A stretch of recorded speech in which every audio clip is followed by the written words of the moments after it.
Now, Ukraine says it's downed an enemy drone that was circling above the capital, Kyiv. Local authorities declared an alert for residents as anti-aircraft units went into operation. This comes a day after Moscow accused Ukraine of striking the Kremlin in a drone attack. Ukraine vehemently denied being involved in that incident. Let's cross to the Ukrainian capital of Kyiv with Charles Stratford. Charles, take us through what's been happening. Hi, Nick. Yeah, I suppose it was about an hour ago, before darkness, there was an air alert, and I suppose about 10 minutes later, a loud explosion heard, what we understood to be possibly air defense kicking into action.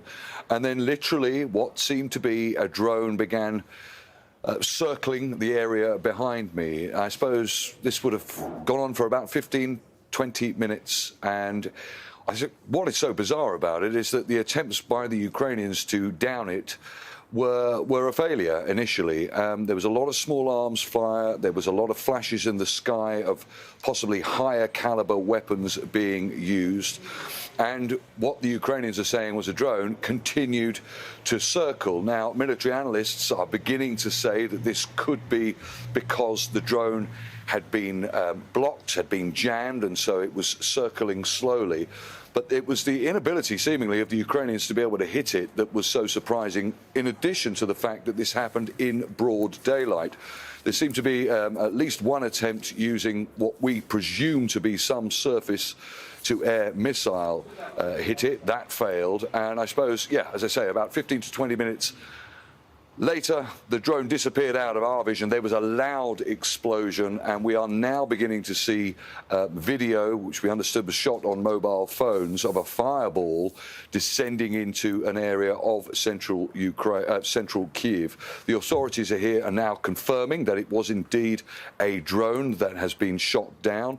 The mayor of Kyiv, Vitaly Klitschko, is saying that a fire on a four-story building has been contained, an area he says is around about 150 meters squared. He said in terms of details of casualties, that is yet to be confirmed. But of course, this comes after this alleged attack, so the Kremlin says, against the Kremlin yesterday, something that the Ukrainians have vehemently denied, and in the build-up to this counter-offensive. Many Russian politicians, and indeed the spokesperson for the Kremlin, are calling for some sort of retaliatory attack against Ukraine for what they say was an attack on the Kremlin. So you can imagine the situation here in Kyiv is very tense. It seems as if, yeah, this drone has been down, but as we go into nightfall now, there is great expectations of more attempted attacks on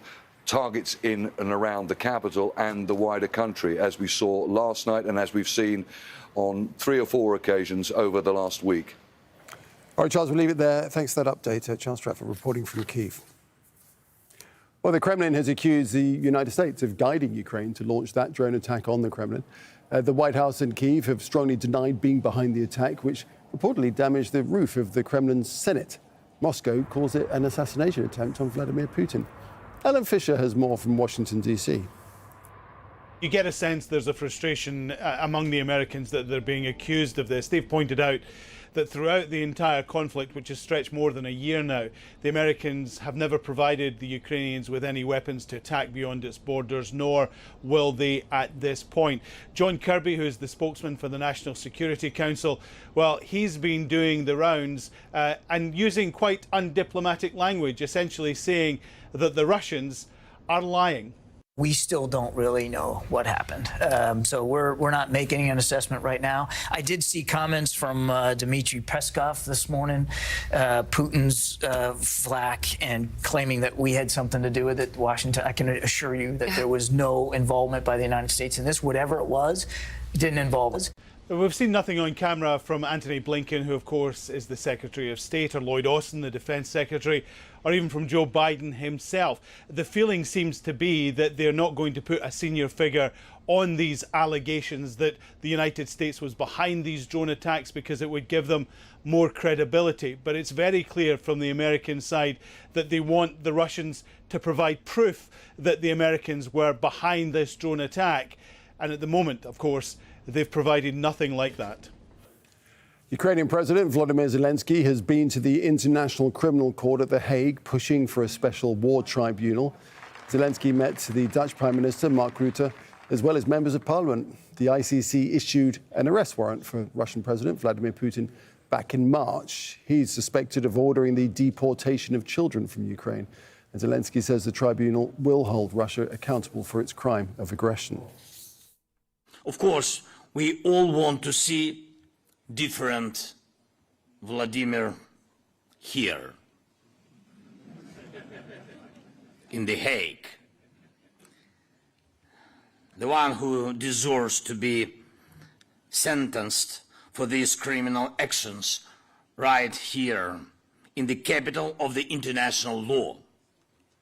And I'm sure we will see that happen when we win, and we will win.